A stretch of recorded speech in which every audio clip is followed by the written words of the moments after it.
Hey guys, welcome again. This is Marcus. This is Moments with Marcus. I am Marcus. This is our moment. And what we're talking about today is kick drums and basses and how to really get the most out of each one. So we've got a kick drum here from the song that I've been producing with a good buddy of mine. And let's take a listen to what we've got.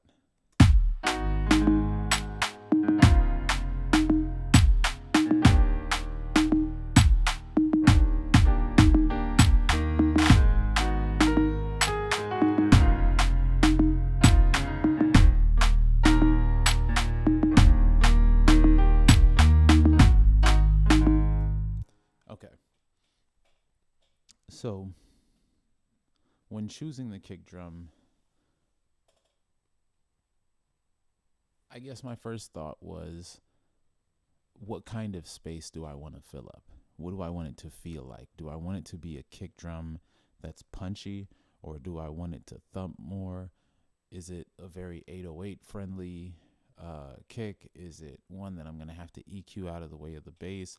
These are all thoughts that go into the selection of these sounds before I even begin to create the pattern. But once we've created the pattern, now we sit here and we just look at the kick drum.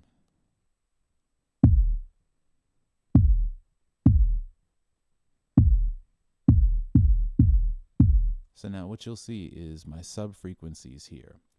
I could trim this down if I wanted to make this less thumpy and more punchy. So let's go for that.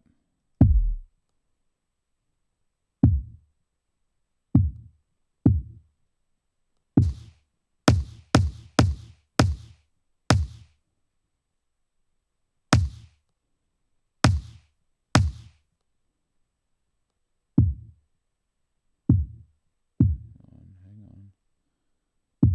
There we go.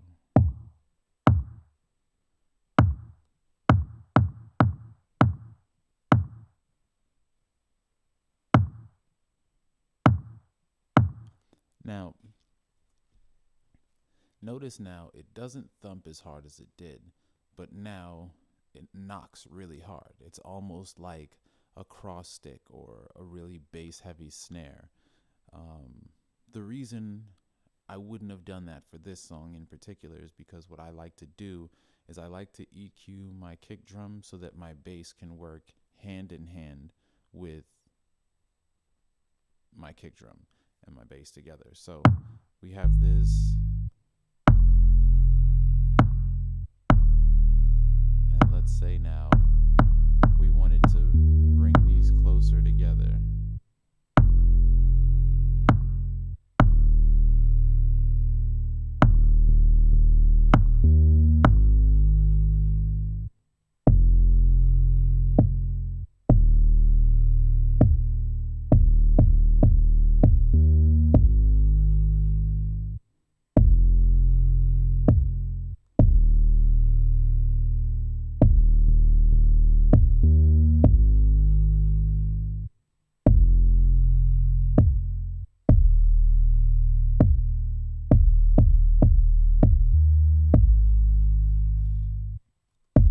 Okay, so now that we've kind of understood what frequency ranges specifically give you what in regards to a kick drum or a bass, or, well, I guess I haven't really gone through the bass, but even looking at the bass itself, let's mute this.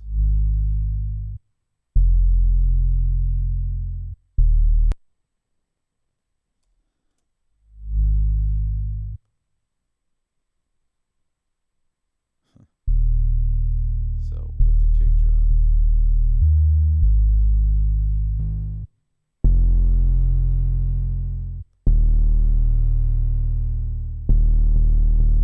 so like I said before, your sub frequencies are typically 50 hertz to 100 hertz.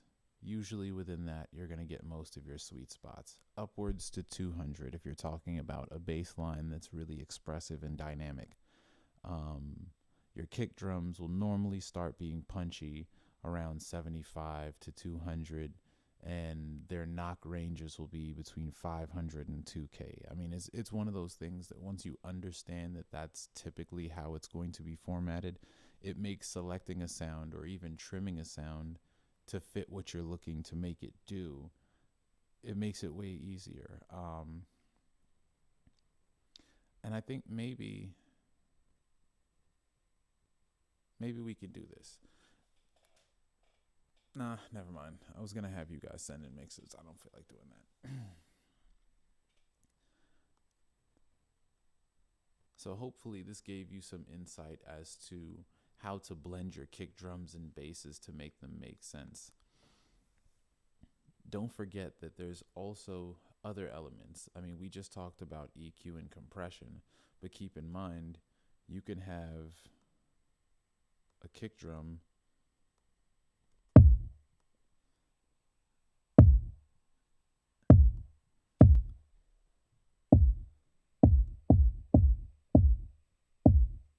and you might decide to change the entire character of that kick drum by using a chorus effect to round off some of the more harsh tones of it by phasing it out. Um, but again, these are just more techniques to color and change the tone of it. Once you understand that, okay, chorus is going to affect the phase, the delay could affect the phase, but it also affects the rate and the rhythm and the syncopation of it. Um, Reverb now gives my kick drum space, but then you end up having to worry about compressing down that reverb so that it's not making your mix muddy. Um, but understanding what frequencies your kick or your bass or your piano or your snare or your vocals even need to contain in order to give off the quality and the tone and the body that you want to give your listener, that is the important part here. It's not about the kick itself or the bass itself or like how to find what sound. I mean, there's some sounds that are just sonically not good for a song, but if you're EQing, you can EQ out the frequencies that don't work and highlight the ones that do work. And it almost sounds like a new song when you're done. So hopefully this gave you some tips and some help. If it did, if it didn't, please like, comment, subscribe, and let me know what kind of videos you would like to see me do. Maybe you want to see me work in another program. I worked in Logic today because my client works in Logic. So I wanted to show him exactly what I'm talking about in the way that he's working. But maybe you work in Pro Tools, maybe you work in something else and you want to see me do that. So if that is indeed the case, just let me know down below and I'll see you on the next one.